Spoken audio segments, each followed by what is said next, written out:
वरीयानेशते प्रश्नः कृतो लोकहितं नृप। कृतो लोकहितो नृप। आत्मवित् सम्मतः पुंसां श्रोतव्यादिषु यः परः।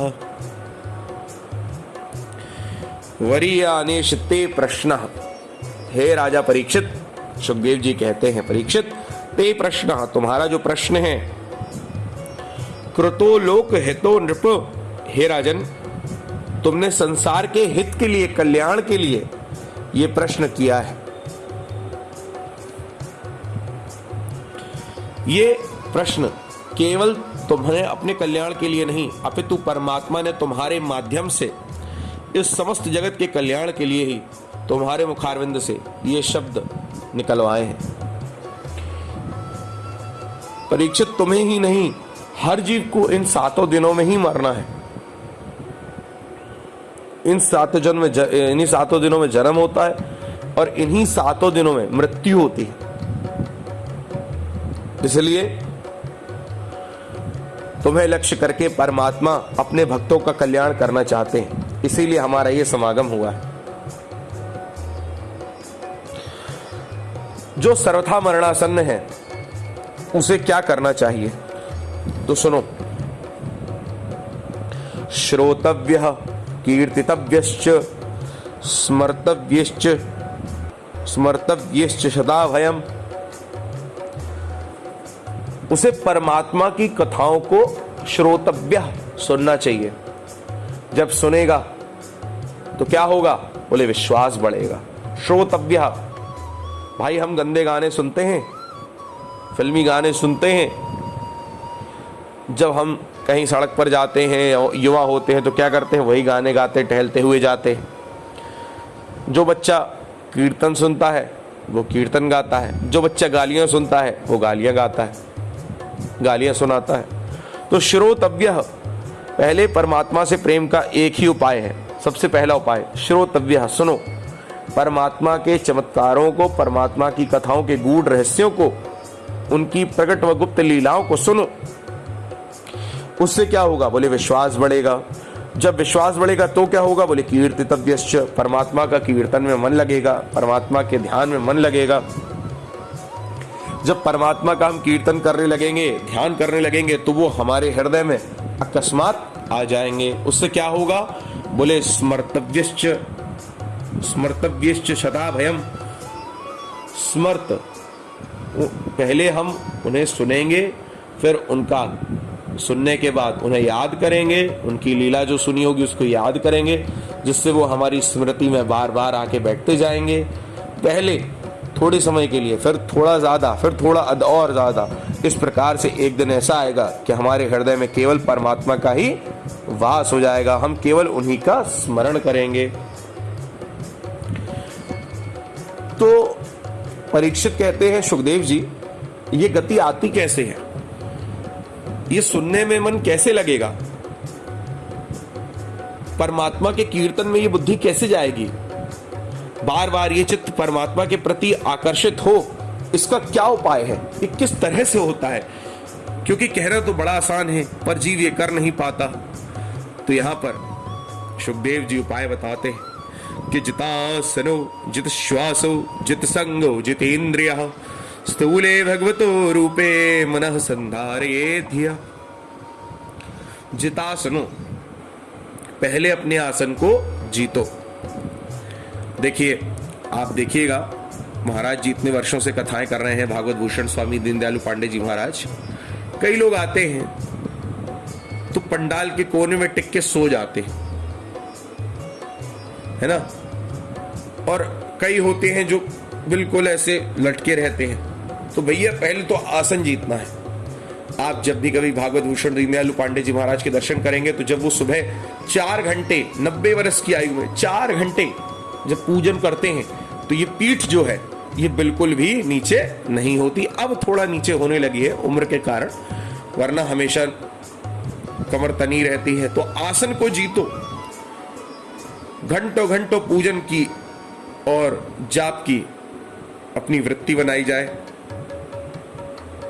एक आसन से परमात्मा का ध्यान किया जाए, संसार को, बीवी बच्चों को, सबको भूल करके, क्या पैसा है क्या संग्रह परिग्रह, इसको भूल करके आसन को जीतने का प्रयास किया जाए। उसके बाद बोले श्वास पर कंट्रोल होना चाहिए। वात पित्त कफ, शरीर में जब तक बीमारियां हैं, कितना भी बड़ा विद्वान हो, अगर शरीर में बीमारी है तो वो आगे नहीं बढ़ सकता, उसका मन परमात्मा में नहीं लग सकता। श्वास अवरुद्ध है, सांसों पर हमारा कंट्रोल नहीं है, हमें हृदय की समस्या है, हमें सांस लेने में समस्या है, हमारा गला भारी है, हमारा पेट निकला हुआ है, हम चल ही नहीं पा रहे हैं, हमारा वजन बहुत ज्यादा है, तो उससे क्या होगा? बोले हम भगवान का ध्यान कैसे करेंगे? हम अपने शरीर को नहीं संभाल पा रहे तो उस परमात्मा को इस शरीर में कैसे बिठा लेंगे? भगवान ने ये जो हमें शरीर दिया है, ये परमात्मा का मंदिर है। इस मंदिर में हमें परमात्मा को बिठालना है, पर हम इस मंदिर को ही अगर बिगाड़ देंगे तो कैसे चलेगा? इसीलिए जितासनो, आसन जीतो, उसके बाद जित श्वासो, श्वास को जीतो। श्वास को जीतने से जब आपका वात पित्त और कफ तीनों ही बैलेंस रहेगा, बराबर रहेगा, वात पित्त और कफ, जब आपका शरीर सुदृढ़ रहेगा, काया लंबी, बढ़िया दुबले पतले रहोगे, दौड़ सकोगे, भाग सकोगे, अपने शरीर में कोई भी बीमारी नहीं रहेगी, निरोग रहोगे, उससे आपका जो शरीर है हल्का फुल्का रहेगा, तब आपके परमात्मा में प्रेम होगा। इससे परमात्मा में तो प्रेम होगा, लेकिन आपका जीवन भी सुधरेगा। तो आसन जीतना, श्वास अवरुद्ध ना हो, इसका ध्यान रखना, वात पित्त कफ को कंट्रोल रखने के लिए योग प्राणायाम आदि करना। जित श्वासो, जित संगो, उसके बाद बोले उसके बाद असंग होना पड़ेगा। हम बैठे हैं दोस्तों के साथ, अरे आ यार बैठ यार, चाय पी यार, और बता तेरे घर में क्या चल रहा है, अरे मेरी तो ये समस्या है, और तेरा क्या चल रहा है, चल यार थोड़ा घूमने चलते हैं, चल यार थोड़ा यहाँ चलते हैं, अरे मंदिर ही तो गए थे दोस्तों के साथ, कहीं और थोड़ी गए थे। जित संगो, अगर परमात्मा में प्रेम करना है तो मंदिर अकेले जाने की आदत बनाओ। तुम जब मंदिर जाओ तो बिहारी जी के मंदिर में पहुंचो तो तुम और बिहारी जी दोनों की एक दूसरे से मन से बातें होनी चाहिए। जब हम बिहारी जी के मंदिर में पहुंचे तो हमारा कोई मित्र आया था, हम किसी मित्र के साथ आए थे, हमें किसी के साथ जाना है, वो कहीं भीड़ में छूट तो नहीं गया, ये कभी हमारे मन में ना आए। जितासनो, जित श्वासो, जित संगो, अकेले जाओ मंदिर, वृंदावन हमारे बाके बिहारी के मंदिर जाओ तो अकेले जाओ, जिस भी मंदिर में जाओ अकेले जाओ, और प्रभु के नेत्रों से अपने नेत्र मिलाओ, प्रभु के दिव्य विग्रह का दर्शन करो, उनमें ही अपना मन को स्थित करो, अपने नेत्र को केवल उन्हीं में लगाओ। अगर संग करना है तो केवल परमात्मा का, क्योंकि जब हम परमात्मा का संग करते हैं तो हम अपना ही संग कर रहे होते हैं, क्योंकि हम भी परमात्मा का ही स्वरूप है। इसीलिए जित श्वासो, जितासनो, जित श्वासो, जित संगो, जितेंद्रिय। अब इंद्रियों को जीतो, इंद्रियों का संयम करो। देखो भैया, अंत में जितेंद्रिय कहा गया है, तो इंद्रिया जो है ना, इंद्रिया ये बहुत ही खराब है। मन जो है, ये कहते हैं वायुरेव सुदुष्करम, जैसे वायु को नहीं रोका जा सकता, इसी प्रकार से इस मन की गति को रोका नहीं जा सकता। आज अमेरिका तो कल लंदन, तो कल बोले कनाडा। तो मन को, इंद्रियों को जीतना बहुत जरूरी है। मन, बुद्धि, चित्त, अहंकार, इसको परमात्मा के चरणों में निछावर कर दो। विभीषण ने साफ कहा है कि सबकी ममता ताग बटोरी, मम पद मन ही बांध बरी डोरी। भगवान कह रहे हैं सबकी प्रकार से, बेटे, बहू, पत्नी, बच्चे, नाती, पोते, भैया, चाची, मामी, सबकी ममता हटाओ और मेरे चरणों में मन लगाओ। ये कब होगा? बोले जब इन जितेंद्रिय, हम अपनी इंद्रियों को जीतेंगे। तो इंद्रियों को जीतने के लिए आंखों से गंदे दृश्य ना देखो, कानों से गंदे भजन, गंदी गंदी बातें, गंदी गालियां, गंदे गाने ना सुनो, भजन सुनो। मुख से परमात्मा की बात करो। नासिका से अगर कुछ सुगंध लेनी है तो मसालेदार भोजनों की नहीं, बल्कि भगवान के श्री विग्रह पर छिड़के गए इत्र की। जब पूजा करो तो इत्र छिड़को, तो देखो क्या सुगंध आती है जब इत्र से हम अपने बिहारी जी को नहलाते हैं। तो इंद्रियों को जीतना है, नासिका को लगाना है, तो भगवान के सामने जो हम पुष्प रखते हैं उसकी सुगंध लो। कानों से भगवान की कथा सुनो, मुख से भगवान का नाम जपो, आंखों से केवल परमात्मा के श्री विग्रह का दर्शन करो, गंदी और अश्लील चीजें ना देखो। ठीक है, अपने मन को लगाना है तो परमात्मा में लगाओ, संसार के लाभ और हानि में ना लगाओ। तो जितासनो, जित श्वासो, जित संगो, जितेंद्रिया, स्थूले भगवतो रूपे मनः संधारे दिया। जब आप परमात्मा के दिव्य विग्रह में अपना मन लगाओगे तो क्या होगा?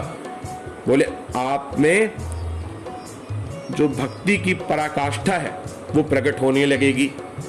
देखो भैया, अगर किसी को 10वें माले पे जाना है और वो नीचे ग्राउंड फ्लोर पे खड़ा है तो उसे सीढ़ी चढ़नी पड़ेगी। लिफ्ट से भी जाते हैं तो फर्स्ट फ्लोर, फिर सेकंड फ्लोर, फिर थर्ड फ्लोर, फिर 10th फ्लोर, ऐसे करके आता है। एकदम से कोई भी 10वें माले पे नहीं पहुंच जाता।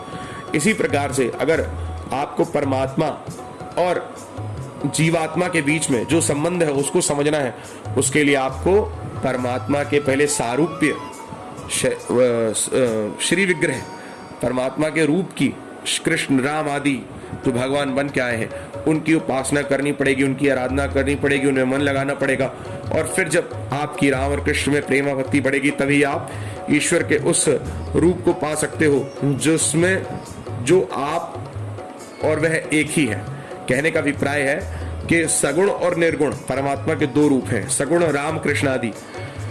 जब आप राम के स्वरूप में, राम की मूर्ति में, भगवान श्री राम के विग्रह में ध्यान लगाओगे, सीताराम के दरबार में ध्यान लगाओगे, श्री कृष्ण की और रुक्मिणी जी के दिव्य विग्रह पे ध्यान लगाओगे, राधा रानी और श्री कृष्ण के दिव्य विग्रह पे ध्यान लगाओगे, उनकी कथाओं को सुनोगे, तो सगुण साकार परमात्मा के स्वरूप में आपका प्रेम बढ़ेगा। और एक दिन सगुण साकार के प्रेम में आपकी ऐसी अविरल स्थिति आ जाएगी कि आप निर्गुण को तक पहुंच जाओगे।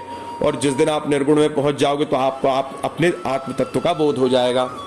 तो इस प्रकार से परीक्षित, जो तुमने ये प्रश्न किया है ये बहुत ही सुंदर है और इसे तभी पूरा किया जा सकता है जो तुम कल्याण की कामना से प्रश्न कर रहे हो। वो कल्याण तभी हो सकता है जब मनुष्य मन, वाणी, बुद्धि, चित्त, अहंकार हर प्रकार से अपनी सारी इंद्रियों को, अपने सारे तमोगुणों को हटा करके सतोगुण का प्रकाश करने की इच्छा से परमात्मा में मन लगाएगा। तो इसीलिए जो तुमने प्रश्न किया है वो संसार के कल्याण के लिए है।